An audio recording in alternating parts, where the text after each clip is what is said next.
당신은 조용한 여승이 망가진 세상에서 평화를 찾을 수 있다고 생각하십니까?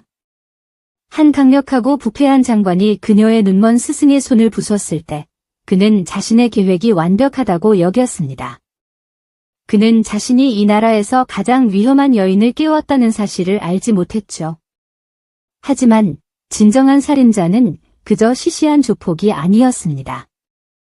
그것은 바로 그녀의 707특임단 스승이었던 이 대령, 그녀에게 명예를 가르치고 전투를 위해 그녀의 손을 훈련시켰던 남자였습니다. 내가 널 만들었어, 팬텀. 그가 절규했습니다. 그러나 숨막히는 마지막 어둠 속에서 그녀는 그가 가르친 바로 그 기술을 사용해 그를 부숴버렸습니다. 이 이야기에서 가장 강력한 질문이 남습니다. 당신에게 모든 기술을 가르쳐준 악마와 어떻게 맞서 싸울 수 있을까요? 그녀가 내려야 했던 불가능한 선택을 목격하려면 이 이야기의 마지막 순간까지 함께 해주셔야 할 것입니다.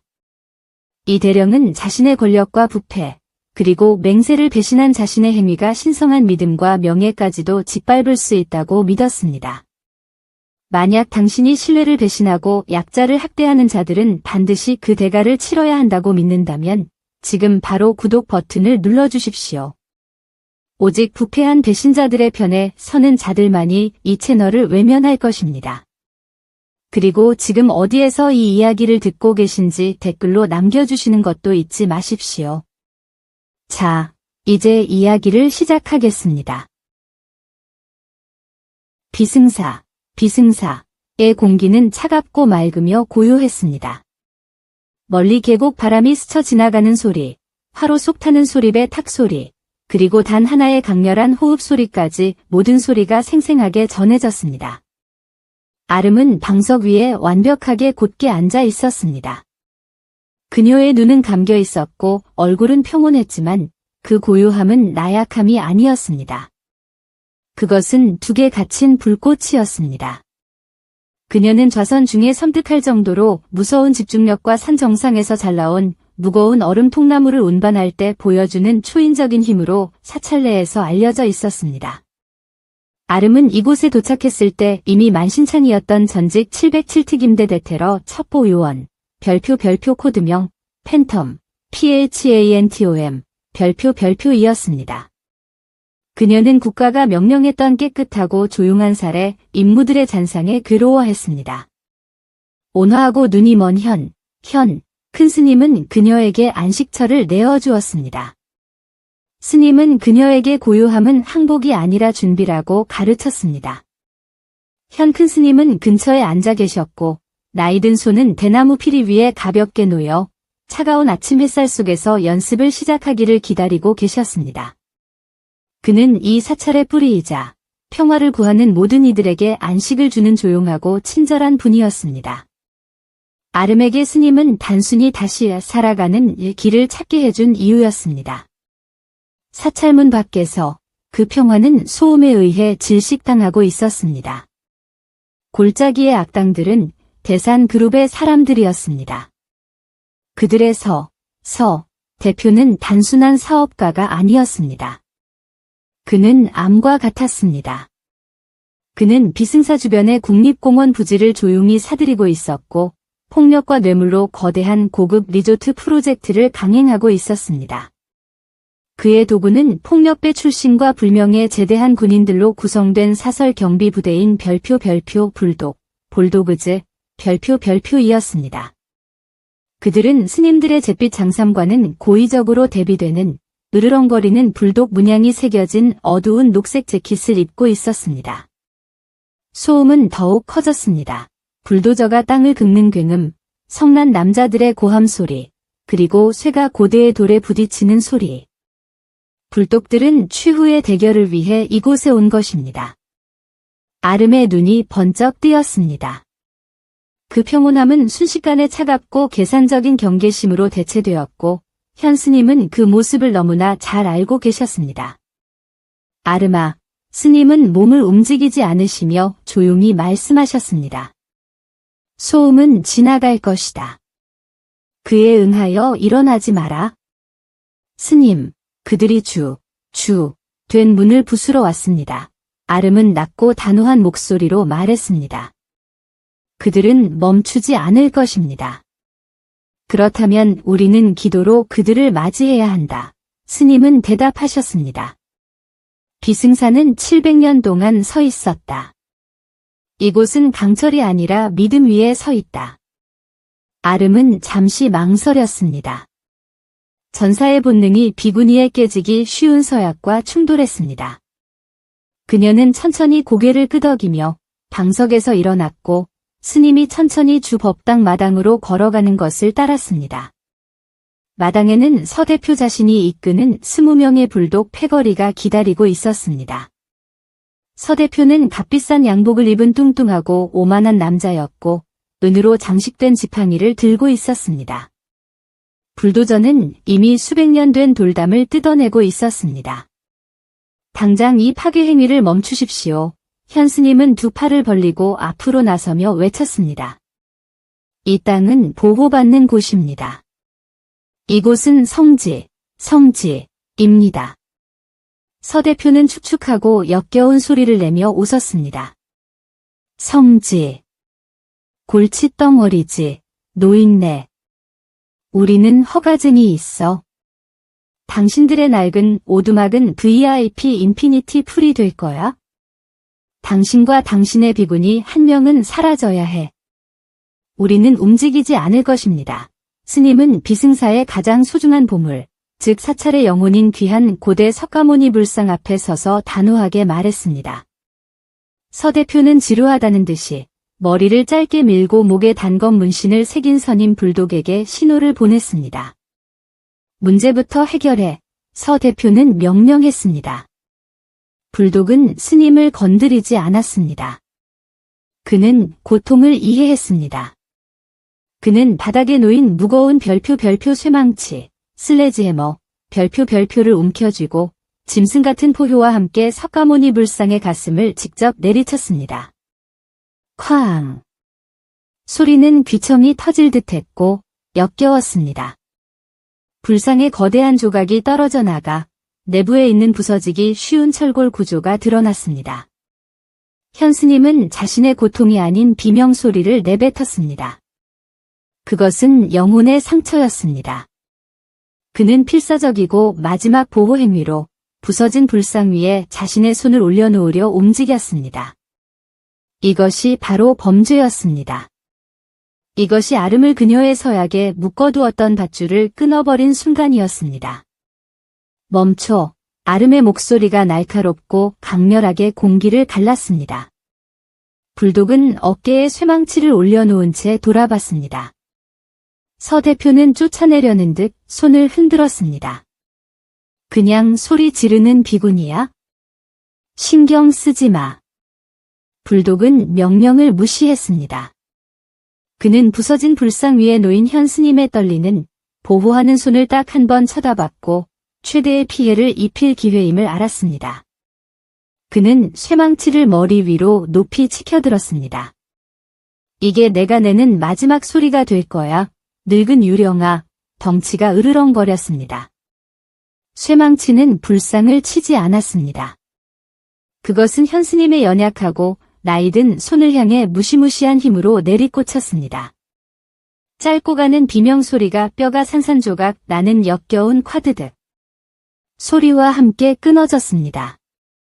현 스님은 무너져 내리며 망가진 손을 붙잡았고 대나무 피리는 그의 소나귀에서 떨어져 불상에 부서진 받침대 위로 굴러갔습니다. 피가 하얀 돌 위로 쏟아져 내렸습니다. 아름은 소리 지르지 않았습니다. 그녀는 공황 상태로 달려나가지도 않았습니다. 전사가 주도권을 잡았습니다. 그녀는 부자연스러운 속도로 움직여 앞으로 돌진했고 쇠망치를 휘두른 덩치가 아직 동작을 끝내기도 전에 그의 다리 아래를 휩쓸어 넘어뜨렸습니다. 불독은 바닥에 세게 부딪혔고 숨을 헐떡였습니다. 그녀는 그의 멍한 소나귀에서 쇠망치를 낚아챘고 그를 보지도 않은 채 그것을 20m 밖으로 내던졌습니다. 다른 불독들은 잠시 멈칫했습니다. 비구니의 조용하고 폭력적인 정확성에 순간적으로 충격을 받은 것입니다. 스님, 아름은 현스님 곁에 무릎을 꿇었습니다. 그의 얼굴은 충격과 고통으로 회색빛이었습니다. 그의 손은 끔찍하고 피투성이인 상태였습니다. 아름아, 스님은 종이처럼 얇은 목소리로 속삭였습니다. 폭력은 안 된다. 제발. 약속해. 숨을 아끼십시오. 스님, 아름은 화강암처럼 단단한 목소리로 말했습니다. 그녀는 무거운 소나무 통나무를 드는 것처럼 쉽게 스님을 조심스럽게 안아 올렸습니다.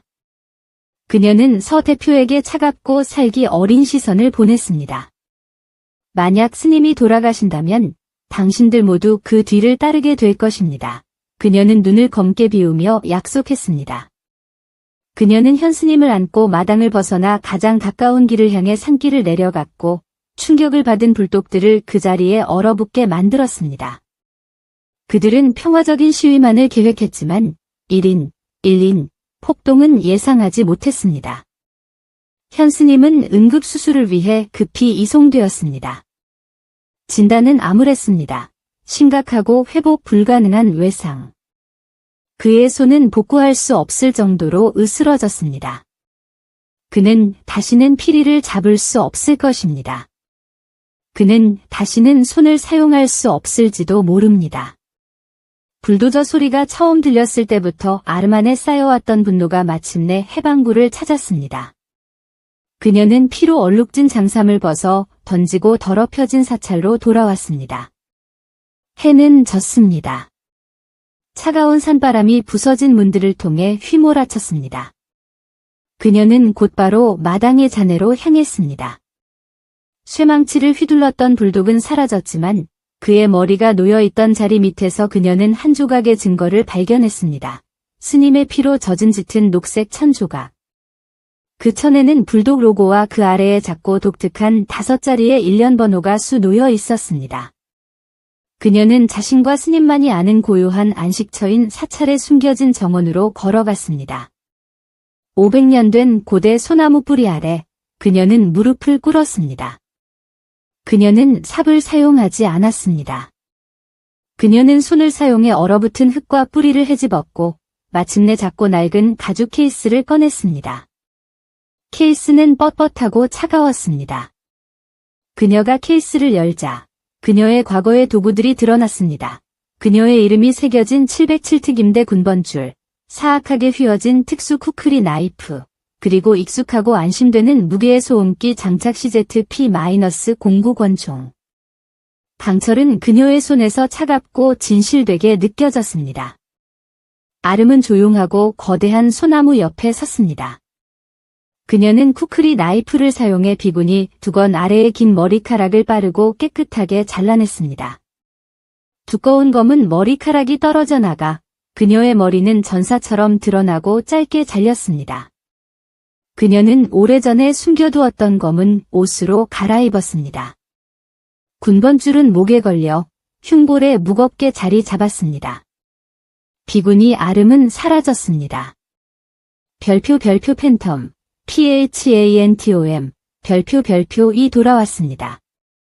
희미하고 차가운 별빛만이 비추는 그녀의 얼굴은 감정이 완전히 사라진 듯했습니다. 그녀는 쿠크리 나이프를 움켜쥐고 신에게가 아니라 자신의 과거의 망령들에게 조용하고 냉혹한 서약을 속삭였습니다. 그들이 스님의 손을 부쉈습니다. 이제 내가 그들의 미래를 부술 것입니다. 그들은 응당받아야 할 혹독한 대가를 치르게 될 것입니다. 그녀는 몸을 돌려 산을 내려갔습니다. 평화로운 바람은 날카롭고 차가운 돌풍, 복수의 냄새로 대체되었습니다. 그녀의 사냥이 시작된 것입니다. 현스님의 손에서 흘러나온 피는 부서진 불상 위에 여전히 젖어 있었고 그것은 아름의 평화가 끝났음을 알리는 얼룩이었습니다. 그녀는 빠르게 움직여야 했습니다. 검은색 전술 복장 속에서 그녀의 몸은 익숙하게 느껴졌습니다. 마치 길고 허망한 휴식 끝에 칼집을 찾은 무기와도 같았습니다. 그녀는 낡고 찌그러진 사찰 트럭을 몰아 구불구불한 산길을 내려갔고 그녀의 머릿속은 이미 알고리즘을 돌리고 있었습니다. 불독 유니폼 조각에 새겨진 5자리 1년 번호가 그녀의 유일한 단서였습니다.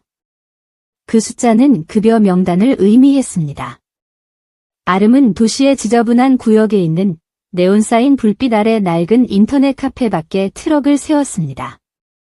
그녀는 낡은 야구 모자를 눌러쓰고 챙을 최대한 낮췄습니다.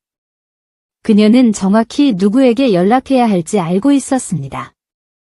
카페 안에서 그녀는 구석진 개인 부스를 찾아 가죽 케이스에서 작은 위성 전화를 꺼내 끈적거리는 책상 위에 놓았습니다.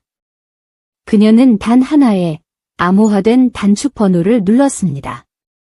1초 뒤 차갑고 변조된 목소리가 대답했습니다. 유령은 전화를 받지 않는다. 이 유령은 나에게 목숨을 빚졌어.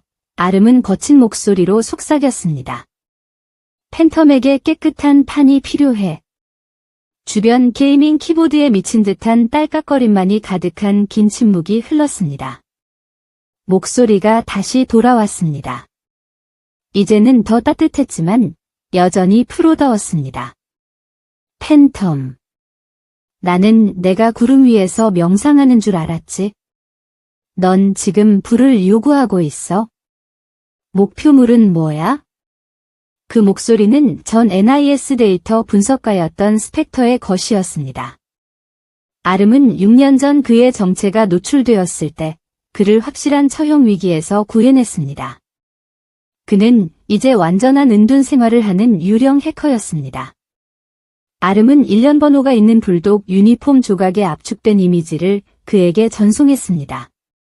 이 5자리 코드를 돌려봐. 급여 명단과 연결해. 소유주, 계약자, 그리고 은행 계좌가 필요해. 완료. 2분. 팬텀. 아름은 시계를 보며 몸을 기댔습니다. 2분 뒤 스펙터의 목소리가 경고를 담고 돌아왔습니다. 이건 단순한 하급 조직이 아니야, 아름. 이 1년 번호는 블랙마켓 PMC, 블랙아이언이라는 용병 회사로 연결돼. 그들은 대산그룹의 위장회사인 태산물류라는 지주회사 소유야. 서 대표군, 아름은 주먹을 꽉 쥐며 확인했습니다. 그 돈은 어디서 멈춰? 멈추지 않아. 돈줄은 대산을 거쳐 거대한 비자금으로 흘러가. 그리고 그 자금을 관리하는 사람은 단 한 명이야. 국방부 장관. 아름은 차가운 충격을 느꼈습니다. 국방부 장관이라니. 대한민국 국방 정책 전체를 책임지는 남자가 성지에 고급 리조트를 짓기 위해 군인연금을 사용하고 있었습니다. 이것은 복수 임무가 아니었습니다. 이것은 정부의 더러움을 청소하는 작전이었습니다. 이 장관이 진짜 권력이야, 아름. 서 대표는 그저 삽일 뿐이야.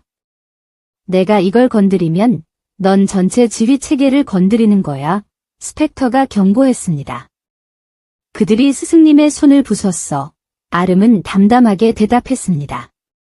체계는 이제 부서진다. 그녀는 통화를 끊었습니다. 임무는 이제 명확했습니다.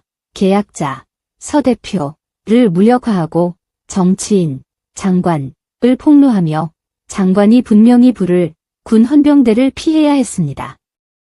국방부 장관은 이미 움직이고 있었습니다. 그는 성가신 뒤처리, 특히 놀라운 무술 실력을 보여준 성가신 여승을 남겨둘 사람이 아니었습니다. 그는 자신의 보안 책임자, 바라쿠다라는 이름의 남자를 불렀습니다. 바라쿠다는 정치인이 아니었습니다. 그는 전투를 뒤틀린 예술 형태로 보는 전 해병대 특수 수색대의 전설이었습니다. 그는 칼리스틱 파이팅에 잔혹하고 리드미컬한 흐름에 특히 집착하는 자였습니다. 바라쿠다에게 주어진 명령은 단 하나였습니다. 여승을 찾아 조용히 처리하고 사고처럼 보이게 하라. 한편 스펙터는 아름에게 대산그룹의 일정을 넘겨주었습니다. 불독들은 해안 근처의 새로 인수한 공단에서 야간 작전을 준비하고 있었습니다. 경쟁사 창고를 잡고 빠르게 철거하는 작업이었습니다. 그곳은 그녀의 첫 번째 선제 공격을 위한 완벽하게 통제된 환경이었습니다. 공단은 어둡고 조용했으며 높은 보안등만이 비추고 있었습니다. 바람에서는 소금기와 썩어가는 생선 냄새가 났습니다. 아름은 이웃 창고 지붕에 몸을 숨기고 있었습니다. 그녀는 자신의 본래 영역으로 돌아온 것입니다. 그녀의 심박수는 분당 50회로 안정되어 있었습니다. 그녀의 호흡은 느리고 통제되었습니다. 그녀는 더 이상 비군이 아름이 아니었습니다. 그녀는 보이지 않는 심판, 팬텀이었습니다. 그녀는 5명의 불독으로 이루어진 작은 팀이 도구를 푸는 것을 지켜봤습니다. 그들은 허술했지만 전문적이었고 보안이 아닌 작업에만 집중했습니다. 아마추어들, 아름은 707 카운터 팀의 깨끗하고 정확한 전술과 비교하며 생각했습니다. 그녀는 아래의 하역장 지붕으로 소리 없이 내려섰습니다. 소음기 장착 CZP-09가 먼저 나왔습니다. 사례가 아닌 전력 패널을 무력화하기 위해서였습니다. 푸쉬. 공단은 순식간에 암흑에 잠겼습니다. 불독들은 즉시 허술한 방어 자세를 취하며 쇠파이프 조각과 두꺼운 사슬을 꺼냈습니다. 너무 느려 아름은 판단했습니다. 그녀의 첫 번째 목표는 감시병이었습니다. 그는 혼란스러워하며 손전등을 들고 있었는데 이는 오직 자신의 취약점만을 비추는 꼴이었습니다. 아름은 어둠과 혼란을 방패로 사용했습니다. 그녀는 인간의 눈이 추적하기에는 너무 빠른, 흐릿한 움직임으로 접근했습니다. 그녀는 칼로 찌르지도 않았고 쏘지도 않았습니다.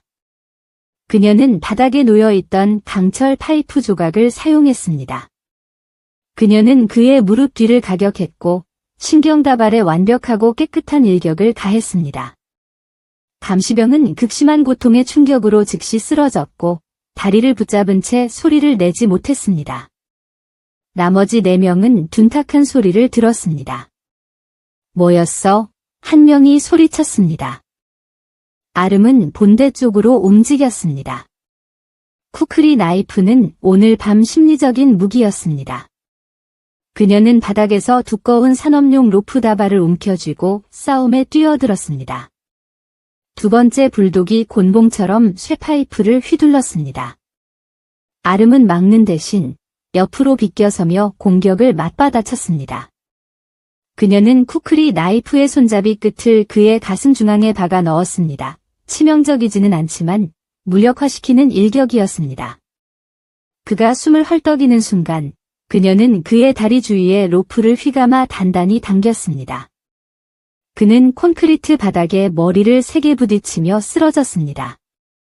2명이 남았습니다.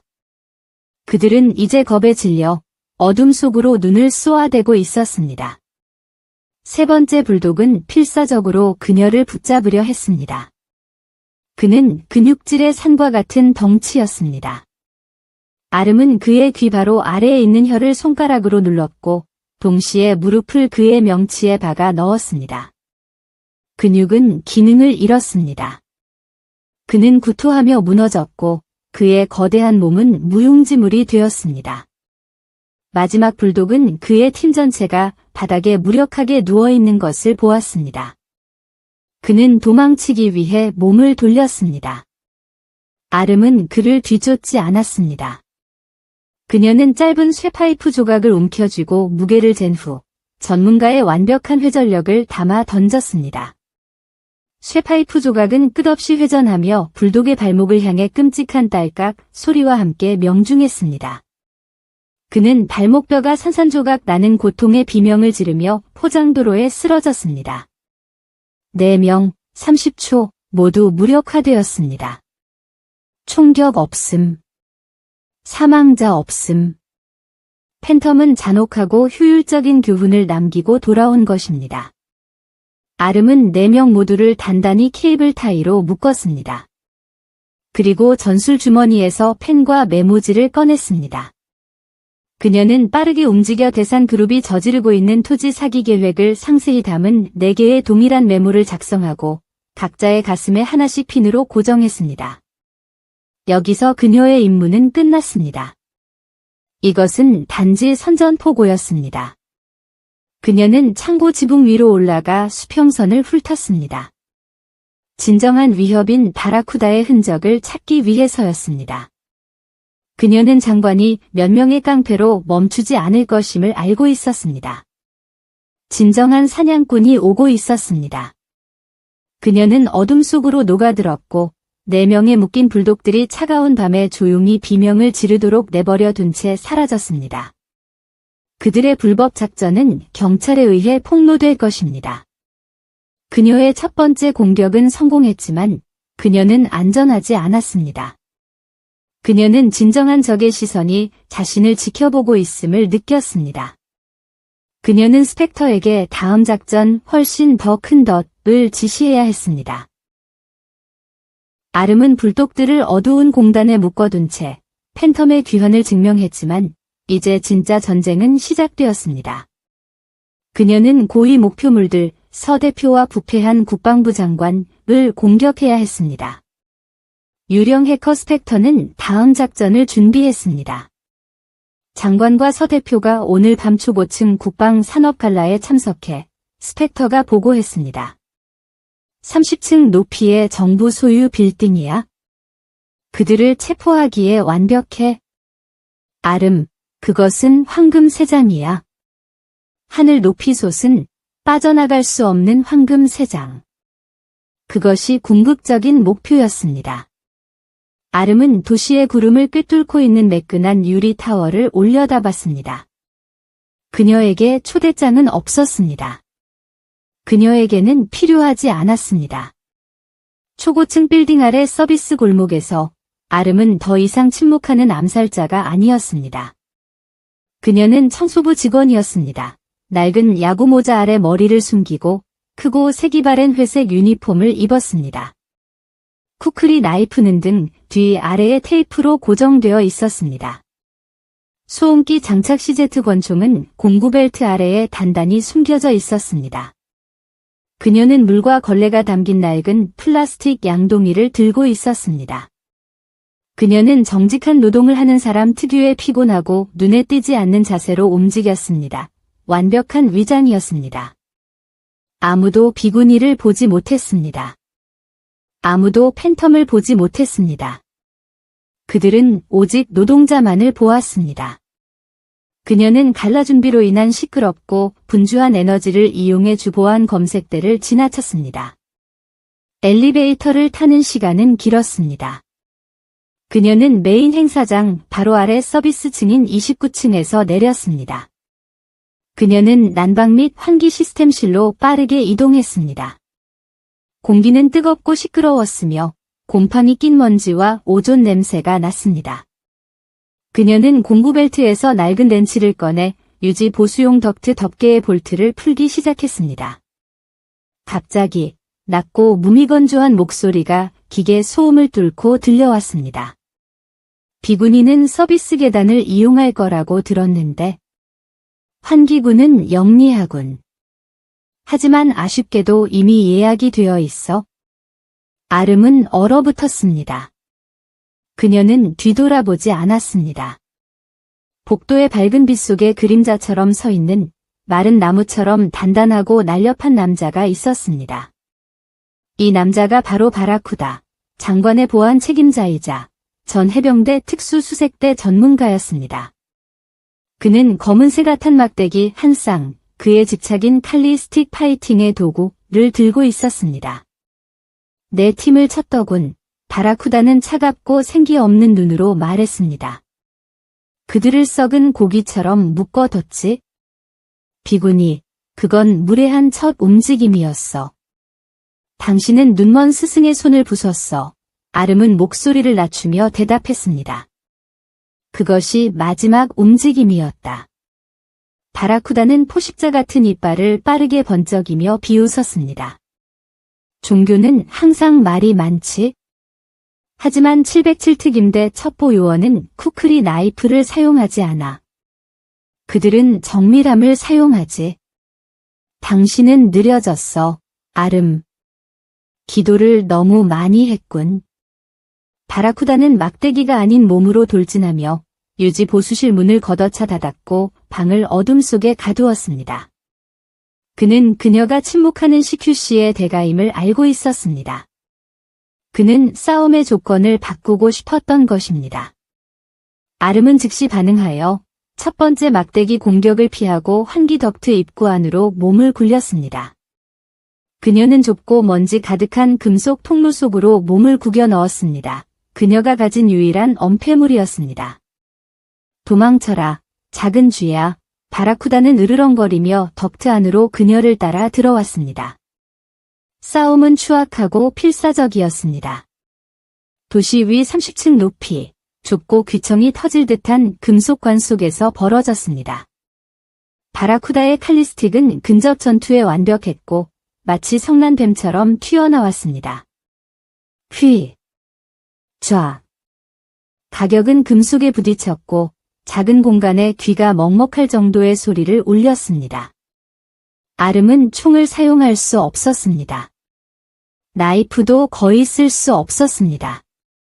그녀의 강력한 발차기와 쓸어차기 기술을 위한 공간은 없었습니다.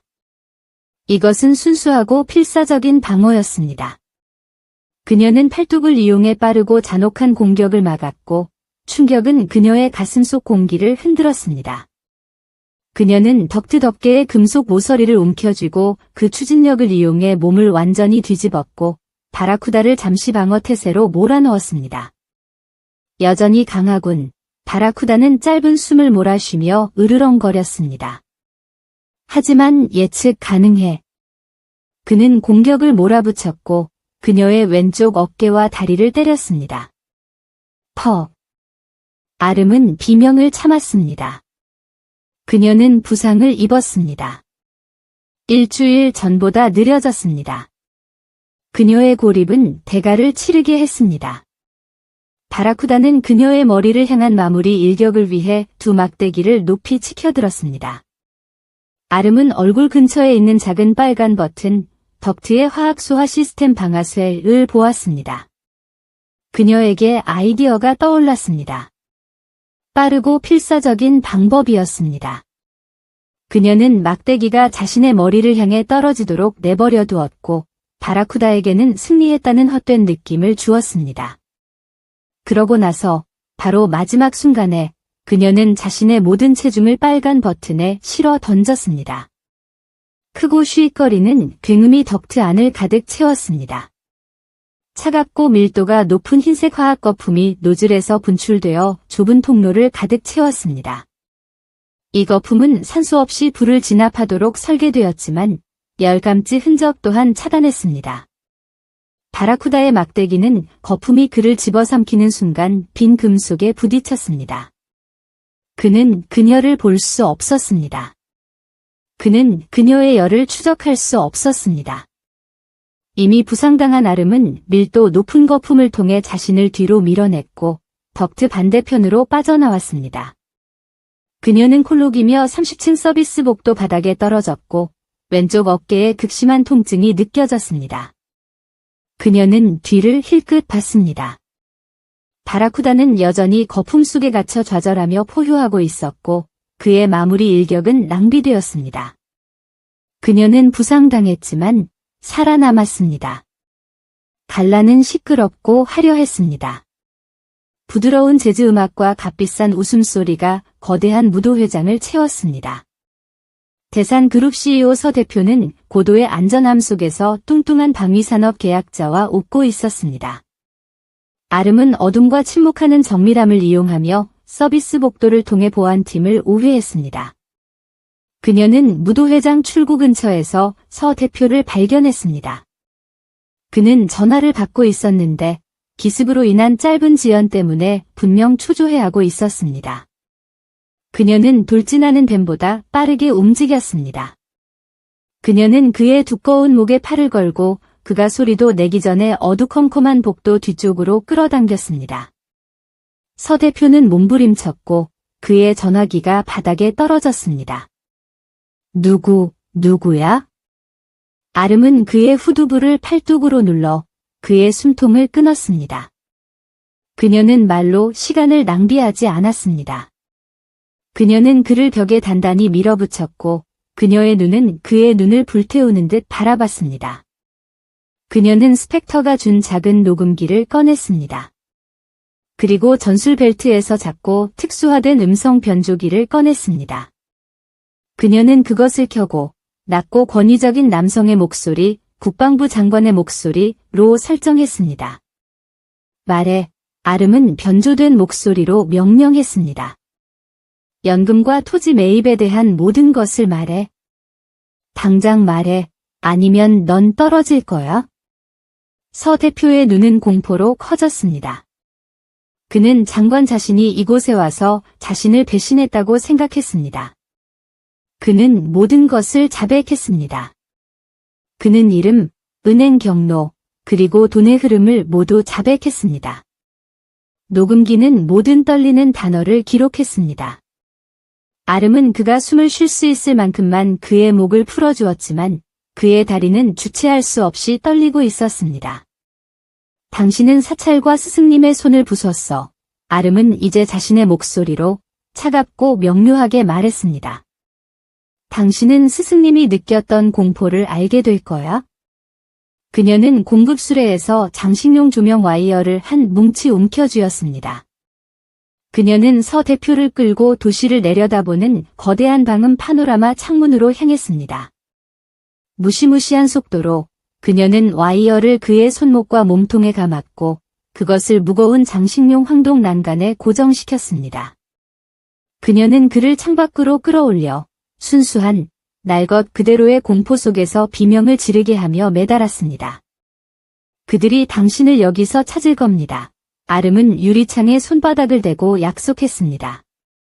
그리고 그들은 모든 것을 알게 될 겁니다.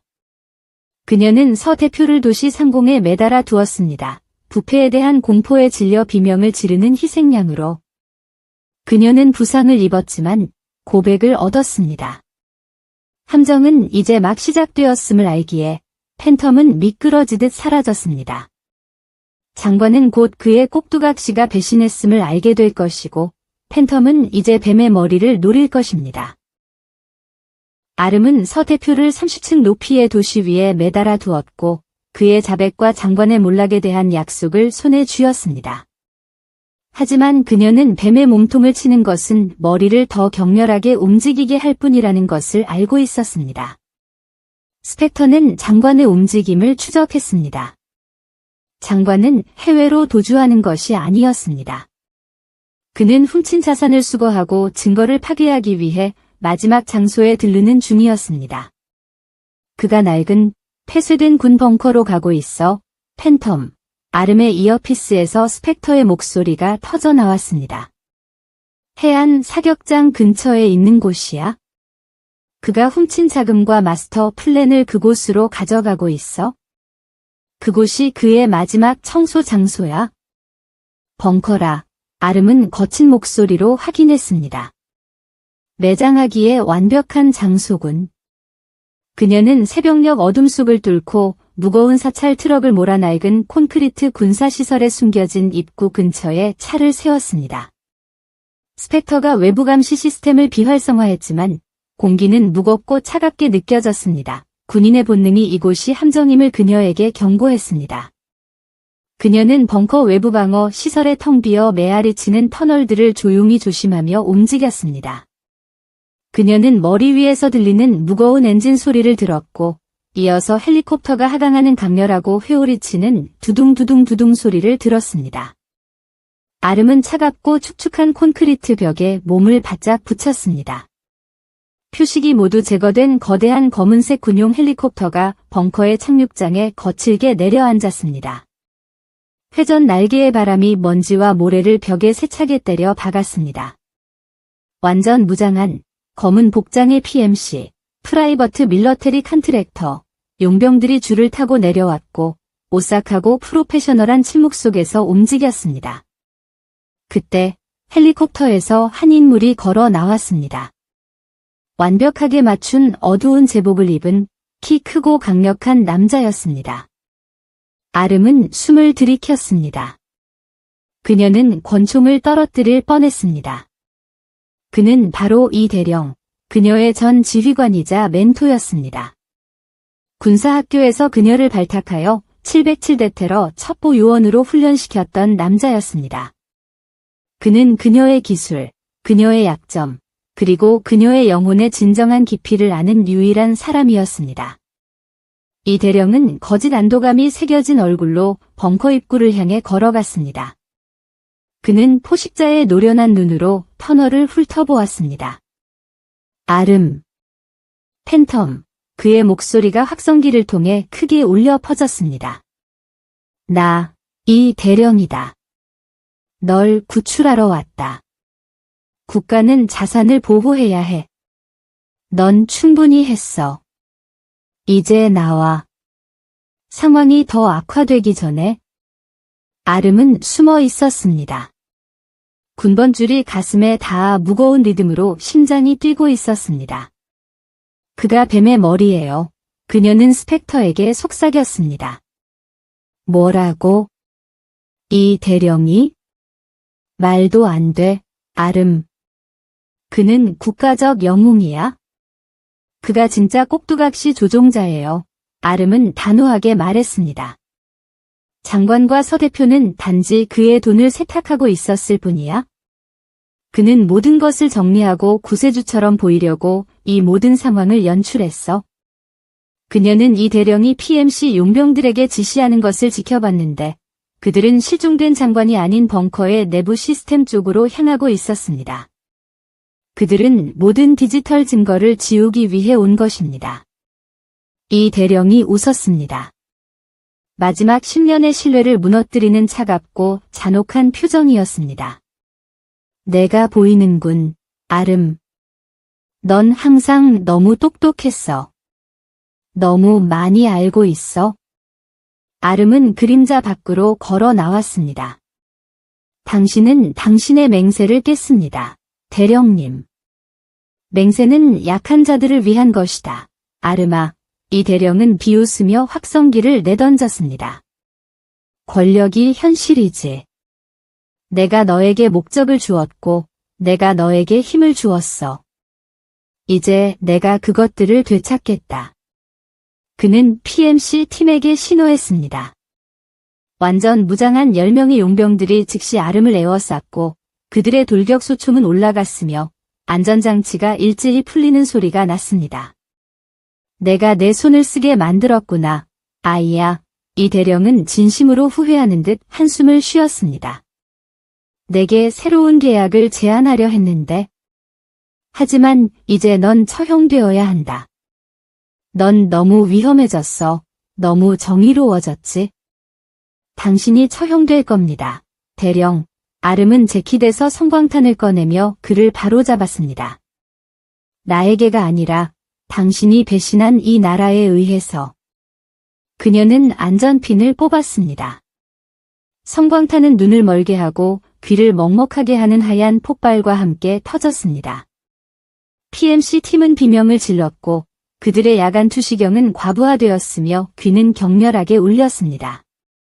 아름은 움직여 벙커의 주 전력 퓨즈박스를 향해 다이빙했습니다. 그녀는 어둠 속의 유령이었습니다. 그녀는 CZ 권총 손잡이에 단 하나의 강력한 일격으로 제어판을 부쉈습니다. 벙커는 순식간에 칠흑 같은 어둠에 잠겼고 유일한 빛은 번쩍이는 경고등뿐이었습니다. 스펙터. 봉쇄 시작. 환기 시스템 비활성화. 지금. 아름은 통신기에 대고 소리쳤습니다. 완료. 모두 봉쇄됐어. 하지만 아름, 그들이 내 훈련 방식을 알고 있다는 것을 잊지 마. 그들은 훈련만 알 뿐이야. 아름은 빈 성광탄 케이싱을 버리며 속삭였습니다. 나는 그 훈련을 준 사람을 알고 있지. 봉쇄된 벙커의 공기는 순식간에 두껍고 탁해졌습니다. 열감지 스코프와 첨단 장비에 의존하던 PMC 용병들은 솟아오르는 열기와 완전한 어둠 속에서 이제 완전히 무용지물이었습니다. 그들은 길을 잃었습니다. 하지만 이 대령은 아니었습니다. 그는 자신이 졸업 선물로 아름에게 주었던 칼, 전투 등급의 거대한 고정 칼날 나이프를 꺼내 들고 그녀의 목소리를 향해 움직였습니다. 내게서 숨을 수 없어, 팬텀. 내가 모든 속임수를 가르쳤다. 내가 쉬는 숨 한 번 한 번이 내가 내게 준 교훈이야. 이 대령은 어둠 속에서 포효했습니다. 최후의 결투가 시작되었습니다. 대등한 싸움이 아니라 배신자와 그의 가장 강력한 창조물 사이의 몸부림이었습니다. 그것은 숨막히는 어둠 속에서 벌어진 잔인하고 필사적인 근접 전투, CQC, 싸움이었고 모든 공격은 기억된 약점을 겨냥했으며 모든 반격은 공유된 과거에 대한 고통스러운 배신이었습니다. 팬텀은 자신이 가장 잘 아는 악마와 함께 어둠 속에 갇혔습니다. 그녀는 자신이 설계한 벙커에서 죽거나 그가 가르친 방법으로 창조주를 물리쳐야 했습니다. 이 대령은 아름을 봉쇄된 벙커에 몰아넣었고 그녀의 과거 훈련을 무기로 삼았지만 팬텀은 그 기술 뒤에 숨은 사람을 알고 있었습니다. 어두운 벙커의 공기는 희박했고 땀, 오존, 콘크리트 먼지 맛이 났습니다. 이 대령은 무자비했습니다. 그는 자신이 20년 동안 완벽하게 다듬어온 정밀함으로 공격하며 그림자처럼 움직였습니다. 그의 전투용 칼이 번뜩였고 아름이 뼛속까지 외우고 있는 살의 지점을 겨냥했습니다. 아름은 광란적인 칼날을 막아냈고 이 대령이 707 훈련장에서 가르쳤던 바로 그 미묘한 카운터 스트라이크 기술을 사용했습니다. 막을 때마다 그녀는 선언하는 듯했습니다. 나는 이 교훈을 기억하고 있고 나는 그 약점을 알고 있다. 이 대령은 자신이 아끼는 창조물이 부서지지 않는 것에 좌절하며 포효했습니다. 싸움을 멈춰, 아름아. 내가 널 만들었어. 내가 내 목적이야. 당신은 암덩어리입니다. 아름은 힘겹게 낮은 목소리로 그를 바로잡았습니다. 그리고 나는 당신이 예상치 못한 치료법입니다. 그는 거대한 오버헤드 공격을 가하며 돌진했습니다. 이것은 그가 아름에게 가르쳤던 대표적인 카운터 동작이었습니다. 아름은 칼날을 피하고 그의 과도한 전진의 추진력을 이용해 축을 돌렸습니다. 그녀는 치명적인 관절 잠금, 비살상 기술이지만 영구적인 손상을 보장하는 기술을 사용했습니다. 역겨운 연속적인 우드득 소리가 벙커에 울려 퍼졌습니다. 이 대령은 어깨와 팔꿈치가 제자리를 벗어나는 극심한 고통 속에서 순수한 고통으로 포효했습니다. 그의 칼은 콘크리트 바닥에 쓸모없이 떨어졌습니다. 그는 무너져 내리며 팔을 움켜쥐었고 그의 강력했던 몸은 순식간에 망가지고 가련해졌습니다. 아름은 숨을 거칠게 쉬었지만 부서지지 않은 채 그를 내려다보았습니다. 그녀는 그를 찌르지 않았습니다. 그녀는 그에게 총을 쏘지 않았습니다. 그것은 쉬운 길이었습니다. 그녀는 쿠크리 나이프의 뭉툭한 날을 사용해 그의 무릎과 발목 관절을 가격했습니다. 피를 흘리지 않았지만 그가 고통 없이 영원히 걸을 수 없음을 보장하는 깨끗하고 외과적인 타격이었습니다. 당신은 오늘 죽지 않을 겁니다. 대령, 아름은 무미건조한 목소리로 말했습니다. 당신은 당신이 배신한 나라가 당신을 심판하는 것을 보며 살게 될 것입니다. 당신이 숭배했던 힘이 없는 채로 살게 될 것입니다. 이것이 당신이 이해하는 유일한 정의입니다. 이 대령은 충격과 패배로 얼굴이 회색이 된 채 헐떡였습니다. 너는 나의 최고의 작품이었는데 내가 나를 부쉈어. 이것은 스펙터의 순간이었습니다.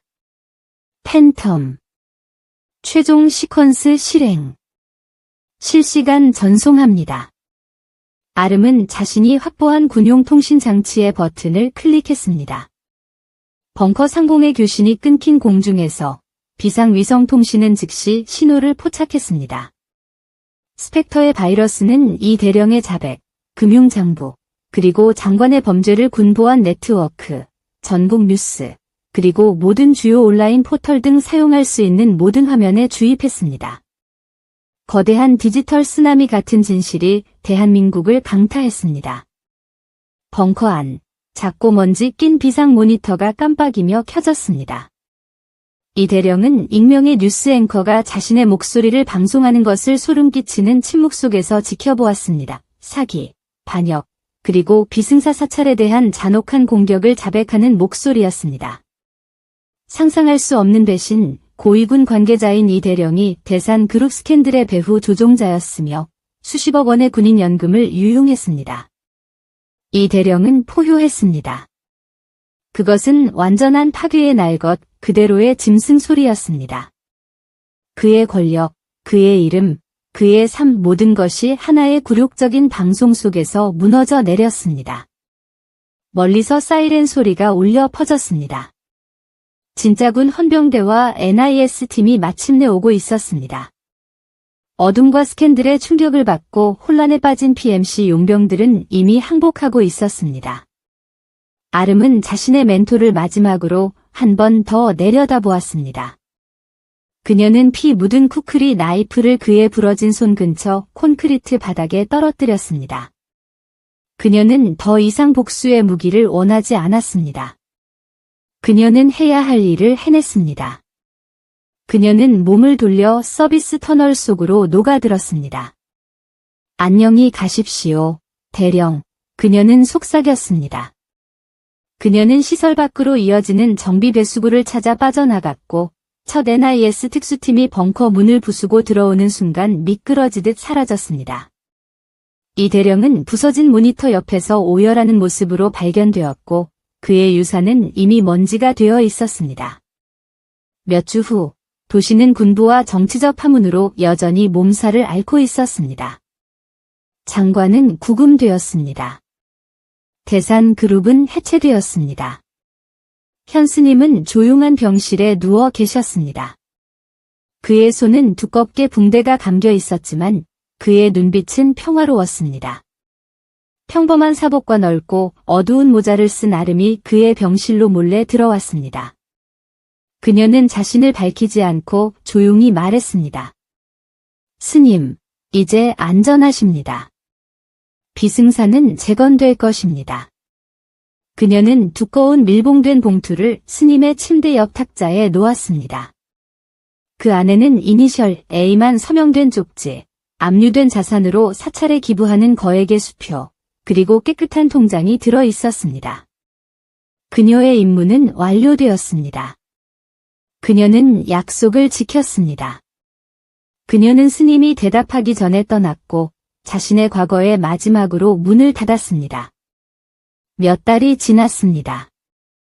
비승사 사찰은 다시 명예와 오화함으로 새로이 세워졌습니다. 새로운 돌부처상이 마당에 자랑스럽게 서 있었습니다. 현 스님은 밖에 앉아 계셨고 그의 손에는 이제 특수 의수, 손가락이 장착되어 있었습니다. 그는 그것을 느낄 수는 없었지만 그의 대나무 피리를 잡을 수는 있었습니다.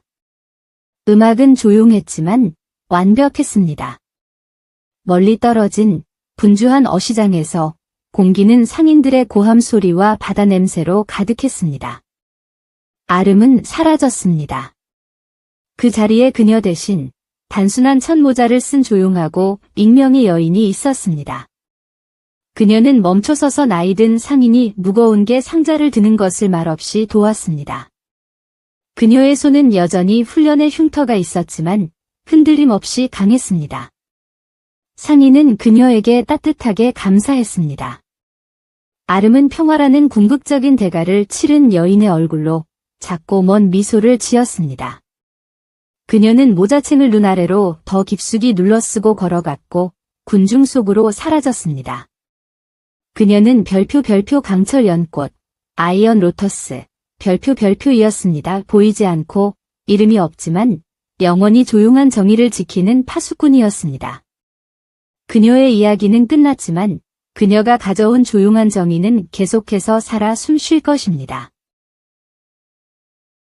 만약 이 이야기가 당신의 정의감에 울림을 주었다면 지금 바로 채널을 구독해 주십시오.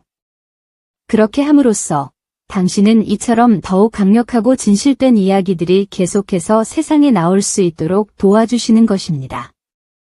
저희는 지금 바로 당신을 위해 또 다른 놀라운 이야기, 궁극의 희생과 생존에 관한 이야기를 준비해 두었습니다. 화면에 표시된 이야기를 클릭하여 이 여정을 계속해 주십시오. 그 이야기에서 다시 뵙겠습니다.